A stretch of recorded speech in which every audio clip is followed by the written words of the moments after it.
Marinera tankerinin ələ keçirilməsi və ekipajının əsir alınması beynəlxalq dəniz hüququnun fundamental prinsiplərinin və normalarının kobud şəkildə pozulmasından başqa bir şəkildə şərh edilə bilməz. APA-nın Moskva bürosu xəbər verir ki, bu barədə Rusiya Xarici İşlər Nazirliyinin bəyanatında bildirilib.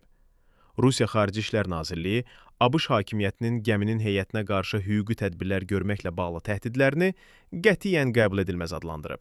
Qeyd olunub ki, ABŞ, o cümlədən Rusiya Xarici İşlər Nazirliyinin xətti ilə gəminin Rusiya mənsubiyyəti və mülki dinc statusu barədə dəfələrlə etibarlı məlumat alıb.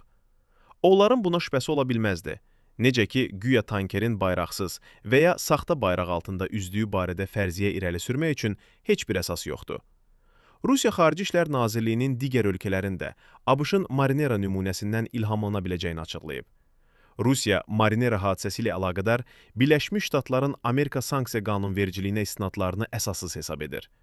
Rusiya Marinera gəmisinin təqibi ilə bağlı ABŞ-a rəsmi olaraq etiraz edib. Əlavə edək ki, yanvarın 7-sində Atlantik Okeanda ABŞ tərəfindən ələ keçirilmiş Rusiya bayrağı altında üzən Marinera tankerində olan Gürcüstan vətəndaşları ilə bağlı araşdırma aparılır. APA-nın yerli bürosu xəbər verir ki, bu barədə Gürcüstanın Dəniz Nəqliyyatı Agentliyindən bildirilib. Agentlik gəmini istismar edən şirkəti müəyyənləşdirir və ekipaj üzvləri barəsində informasiya əldə edir.